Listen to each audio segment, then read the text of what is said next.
Трамп опять объявляет войну через соцсети. Что написал на этот раз? Военные аналитики заметили, самолеты США на Ближнем Востоке летают так же, как накануне войны 28 февраля. Иран угрожает перерезать подводные кабели связи в Ормузском проливе. Самая масштабная атака дронов по Москве и Московской области. Попадания по НПЗ, военным заводам, нефтехранилищам и жилым домам. Венесуэла выдала США правую руку Николаса Мадуро. Его считают кошельком захваченного диктатора. Стармер принял решение об отставке, но пока не объявил. Британию ждет революция в политике. Болгария и Израиль празднуют победу и второе место на Евровидении. А британцы возмущены поведением команды своего певца. Его бросили в одиночестве, когда поняли, что он на последнем месте. А теперь об этом подробно и по делу. Это один день. Подпишитесь, поставьте лайк этому видео и оставьте свой комментарий. Заранее спасибо и начинаем.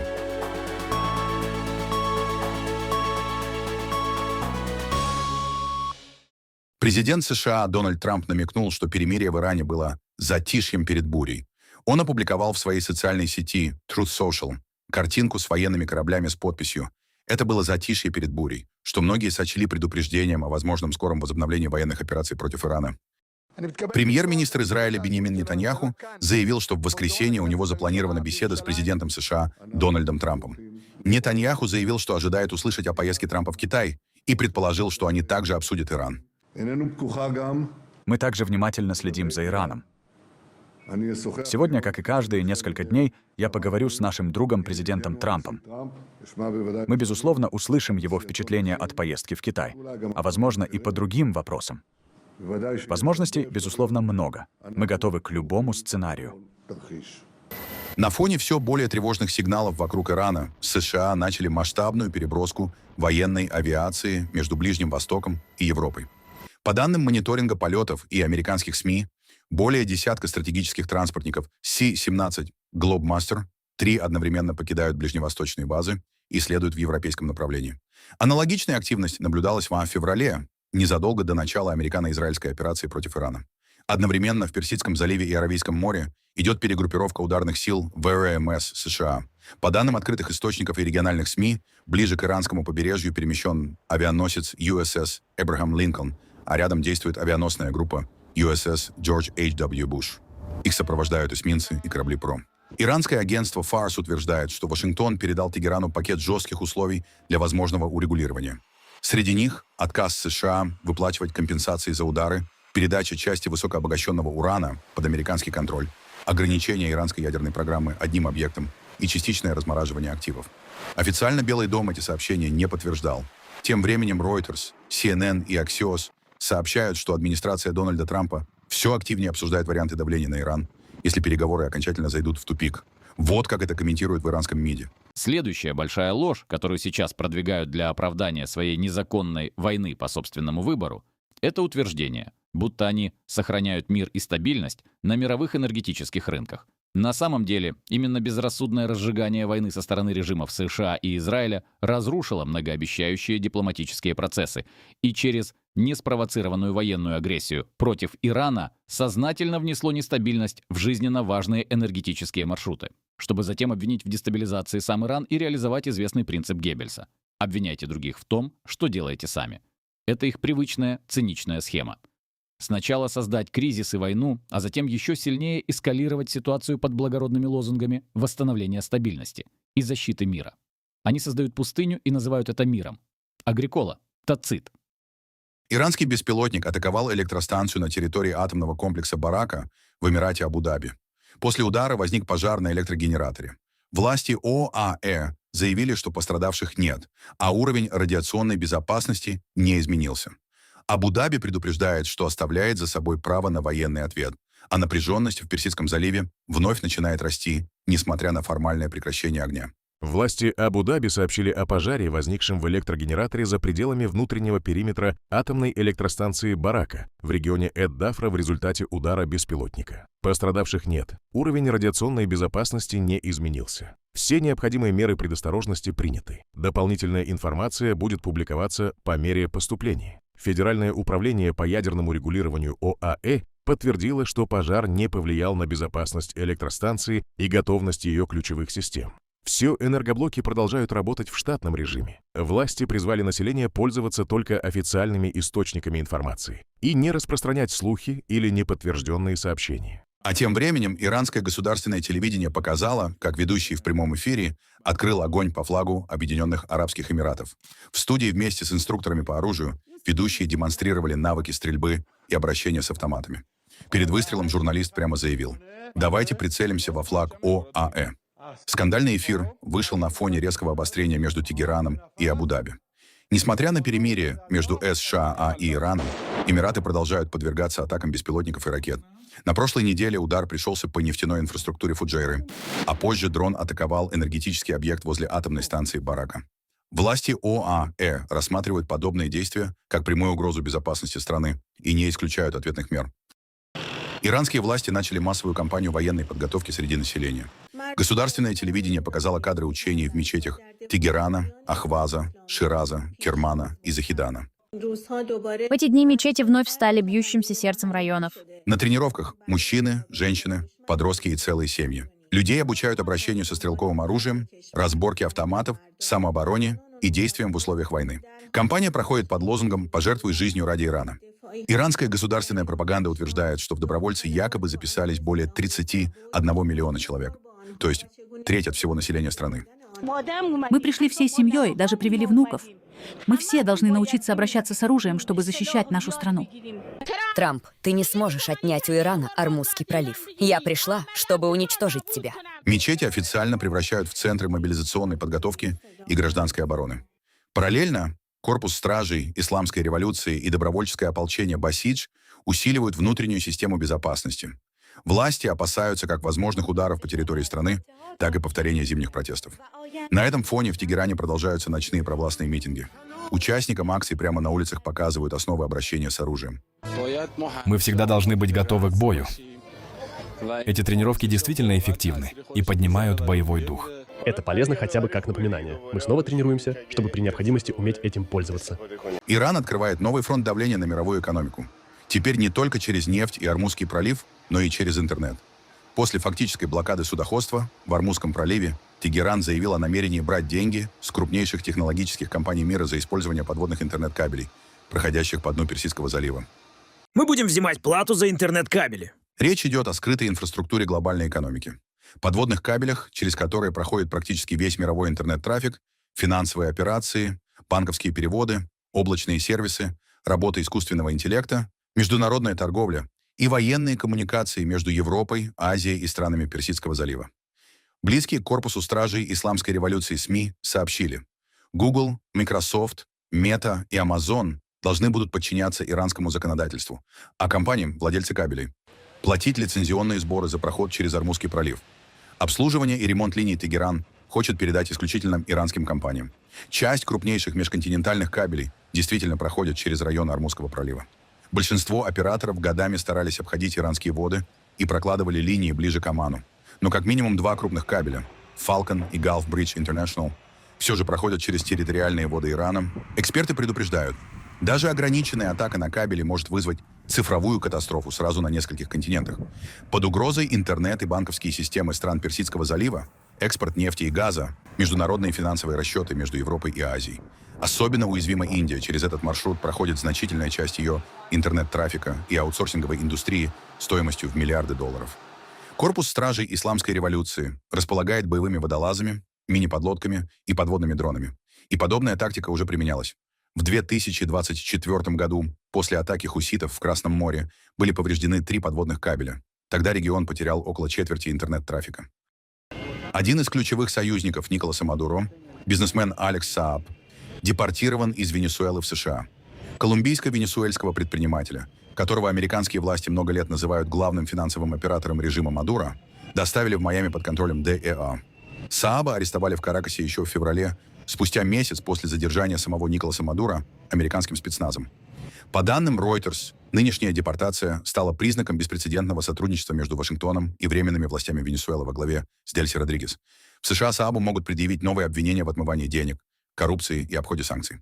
Американские исследователи считают, что именно через его структуры проходили миллиарды долларов нефтяных и государственных контрактов Венесуэлы. Ранее Минфин США называл его «кошельком Мадуро». История Сааба уже не раз становилась международным скандалом. В 2020 году его задержали на Кабо-Верде по запросу США, затем экстрадировали в Майами, однако в 2023 Джо Байден помиловал его в рамках обмена заключенными между Вашингтоном и Каракасом. После возвращения Сааб даже получил министерский пост в правительстве Мадуро. Теперь американские СМИ пишут, что Сааб может стать важнейшим свидетелем по делу против Мадуро и его окружения. Сам бывший президент Венесуэлы и его жена Силья Флорес уже находятся в Нью-Йорке, где проходят по делу о наркоторговле и так называемом терроризме. В ночь на 17 мая осуществлена одна из самых масштабных атак беспилотников по московскому региону с начала полномасштабной войны России с Украиной. Взрывы и пожары фиксировались сразу в нескольких районах Москвы и Подмосковья. В Химках, Зеленограде, Лобне, Красногорске, Наро-Фоминске, Дурыгино, Мытищах и Дубне. Российские власти заявили о более чем 120 сбитых дронах над столичным регионом и 556 беспилотниках над территорией России за ночь. Украинские мониторинговые ресурсы называют атаку крупнейшей за все время конфликта. Позже президент Украины Владимир Зеленский фактически подтвердил удары. Совершенно справедливы наши ответы на российское затягивание войны и удары по нашим городам и общинам. На этот раз украинские дальнобойные санкции достигли московского региона, и мы четко говорим россиянам: их государство должно закончить свою войну. Украинские производители дронов и ракет продолжают свою работу. Благодарен СБУ и всем силам обороны Украины за точность. Расстояние от государственной границы Украины более 500 километров. Концентрация российской ПИВО в московском регионе самая высокая. Но мы ее преодолеваем. Слава Украине! Одной из главных целей стал Зеленоград. Там под удар попал технопарк «Элма», крупный центр микроэлектроники и приборостроения, связанный с цепочками поставок для российского военно-промышленного комплекса. Также сообщалось о повреждениях на предприятии «Ангстрем». В Дубне заявлено о попадании по МКБ «Радуга». Разработчику крылатых ракет Х-59, Х-69, Х-32 и Х-101. В Подмосковье возник пожар на Солнечногорской наливной станции, объекте хранения и перевалки нефтепродуктов структуры Транснефти. В Москве беспилотники атаковали район нефтеперерабатывающего завода в Капотне. Мэр Москвы Сергей Собянин заявил, что повреждена проходная предприятие и пострадали рабочие. Однако очевидцы публиковали кадры падения дронов непосредственно возле производственной зоны. Серьезные перебои произошли в авиации. Из-за закрытия воздушного пространства московские аэропорты временно прекращали работу. По данным Минтранса России, 51 самолет не смог приземлиться в Москве. Сотни рейсов были задержаны или перенаправлены. В Шереметьево сообщалось о пожаре возле третьей взлетно-посадочной полосы после падения обломков дрона. Одновременно удары затронули жилые районы. В Химках, Красногорске, Путилково, Дедовске и Мытищах беспилотники попадали в многоквартирные дома. Власти Московской области сообщили как минимум о 3 погибших и более чем 16 раненых. Военные аналитики обращают внимание на другое. Впервые за годы войны украинские дроны смогли поразить сразу несколько объектов в регионе с самой высокой плотностью российской противовоздушной обороны. До этого атаки на Москву в основном носили демонстрационный характер и были рассчитаны скорее на перегрузку систем ПВО. Теперь же речь идет о попытке системного поражения инфраструктуры – нефтяной, промышленной и оборонной. В воздушное пространство Латвии снова залетел беспилотник. Утром 17 мая дрон пересек границу в районе Лудзы, после чего покинул территорию страны. Латвийские военные подняли силы ПВО и истребители НАТО, а спустя 2 часа объявили об окончании угрозы. Инцидент произошел на фоне растущего напряжения в странах Балтии. Всего несколько дней назад премьер-министр Латвии Эвика Селиня ушла в отставку после критики за слабую реакцию на предыдущие случаи пролета украинских дронов со стороны России. В начале мая 2 беспилотника взорвались на нефтебазе в Латвии. При этом армия признала, что не смогла вовремя их обнаружить. Политический кризис в Великобритании выходит на новый уровень. По данным Daily Mail, премьер-министр Кир Стармер уже сообщил ближайшему окружению, что решил уйти в отставку и готовит график своего ухода с поста главы правительства. Источники издания утверждают, Стармер понимает, что ситуация внутри лейбористской партии стала неустойчивой. Несмотря на это, официально Стармер пока отставку не подтверждает. Более того, часть министров и союзников призывает его дождаться результатов дополнительных выборов в Мейкерфилде. Бывший глава аппарата премьера Морган Максуини, по данным британских СМИ, убеждает Стармера держаться до конца. Сам премьер еще недавно публично заявлял, что не намерен уходить и собирается доказать критикам свою правоту. Но рейтинги правительства продолжают падать. Британская политика переживает, возможно, крупнейшую перестройку со времен Второй мировой войны.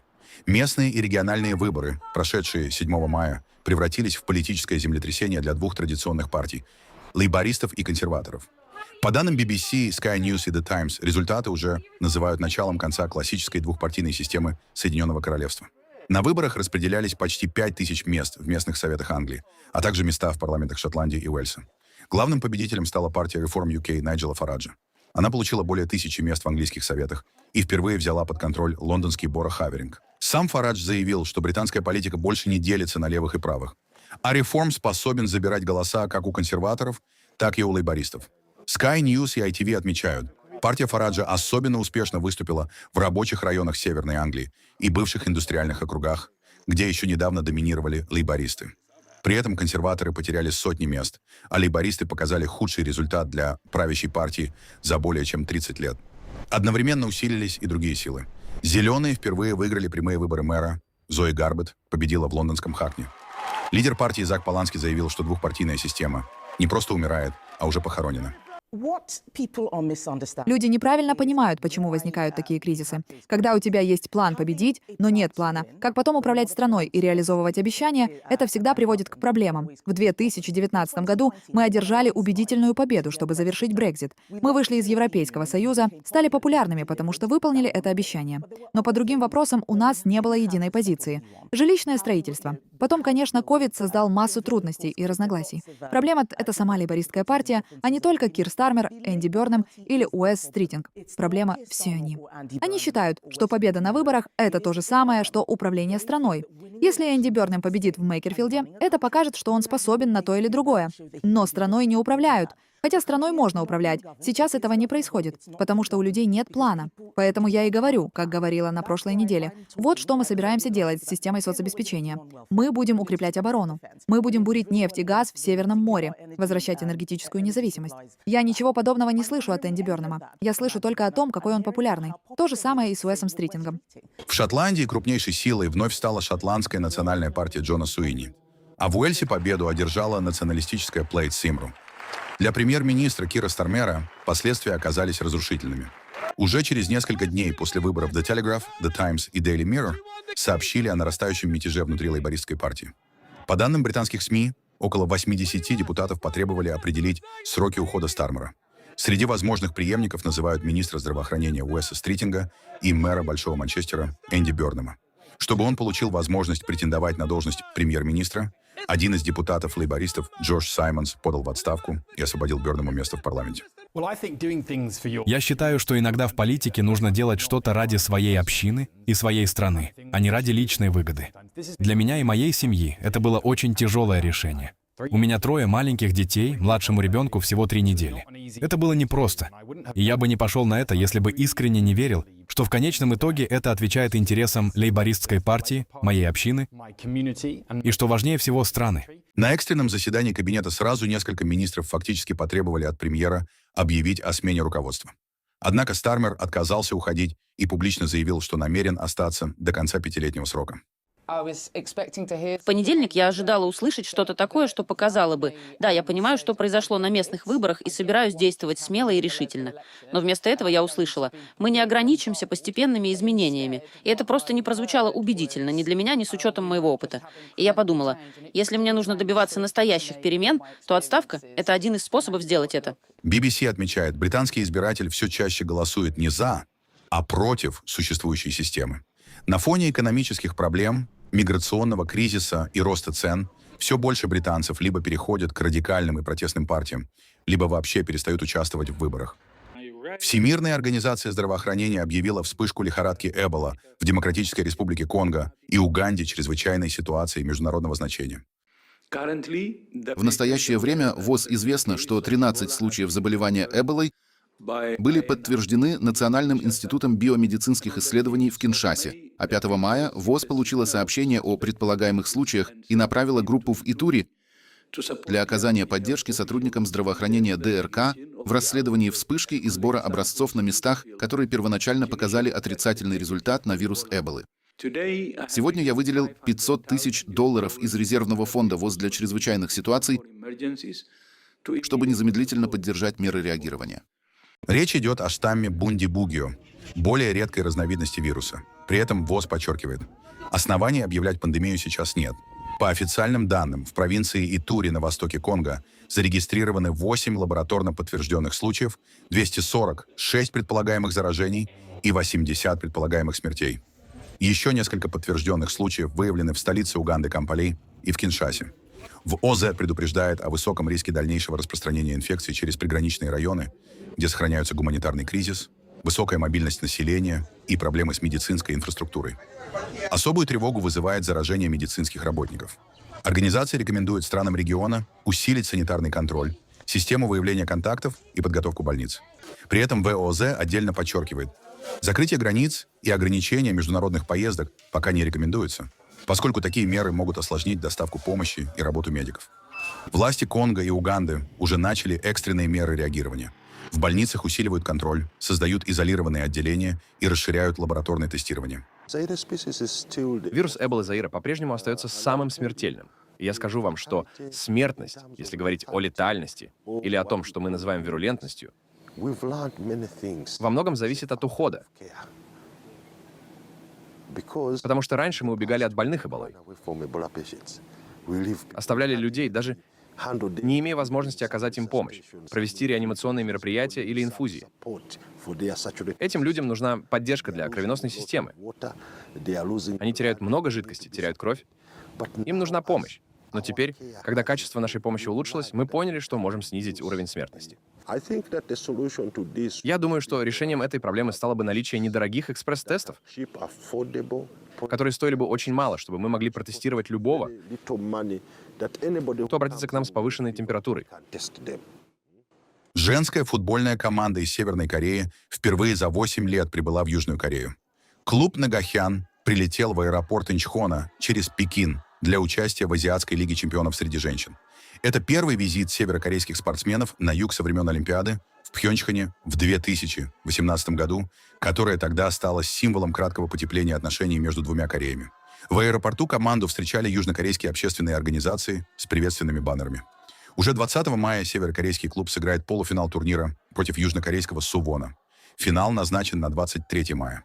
По данным Министерства объединения Южной Кореи, делегация КНДР останется в стране до завершения турнира, а в случае поражения вернется домой уже на следующий день. На фоне сохраняющейся напряженности между Пхеньяном и Сеулом спортивный визит рассматривают как редкий канал контакта между двумя странами. После провала Великобритании на Евровидении скандал разгорелся уже не вокруг песни, а вокруг отношения собственной делегации к артисту. Британский участник Look Mom No Computer, музыкант и блогер Сэм Бэттл, занял последнее место в Вене с песней «Eins, zwei, drei», набрав всего 1 балл от жюри Украины и 0 зрительских голосов. Но больше всего зрителей возмутило видео из Green Room. Во время объявления оценок Сэм сидел на диване совершенно один, без представителей BBC и британской делегации. Позже музыканта пригласила к себе команда Дании. В соцсетях фанаты назвали ситуацию позорной и унизительной, обвинив BBC в неуважении к собственному артисту. Британские таблоиды пишут, что скандал вновь ударил по репутации участия Великобритании в Евровидении, которое многие местные исполнители уже считают карьерным самоубийством. При этом представители других стран призвали британских музыкантов перестать смотреть на конкурс свысока.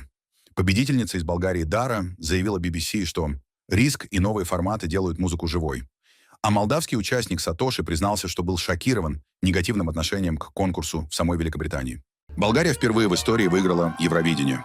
Победу стране принесла певица Дара с танцевальным треком «Бангаранга». После финала в Софии и других городах люди выходили на улицы, а соцсети заполнили поздравления и национальные флаги. Местные жители говорят, что вся страна не спала всю ночь и праздновала победу как национальное событие. Болгарские СМИ отмечают, успех Дары стал крупнейшим международным музыкальным достижением страны за последние десятилетия. Сам конкурс прошел на фоне политического кризиса и бойкотов 5 стран из-за участия Израиля. Но песня Болгарии оказалась максимально далека от политики. Зрителям предложили яркое клубное шоу о свободе, энергии и желании раствориться в ночи.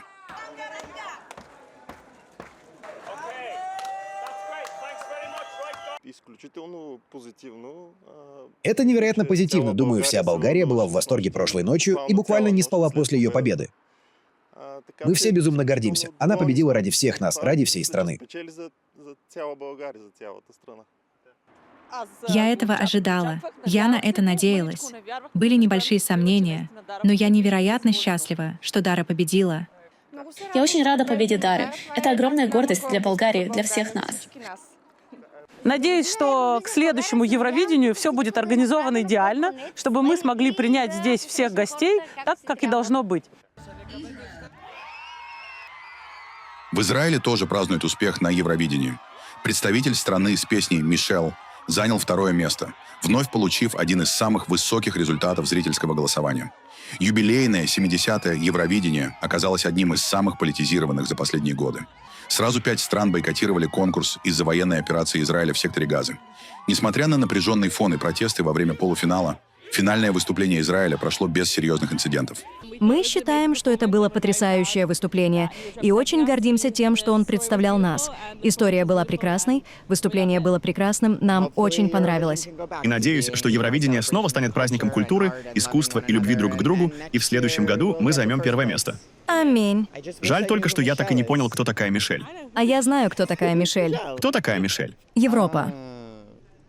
Конкурс Евровидения был замечательным. Мне очень понравилось смотреть его выступление и то, как он занял 2-е место. Было невероятно видеть, как он выступает и представляет Израиль перед всем миром. Думаю, Болгария тоже выступила хорошо, и я рада 2-му месту Израиля. Очень важно представлять там нашу страну.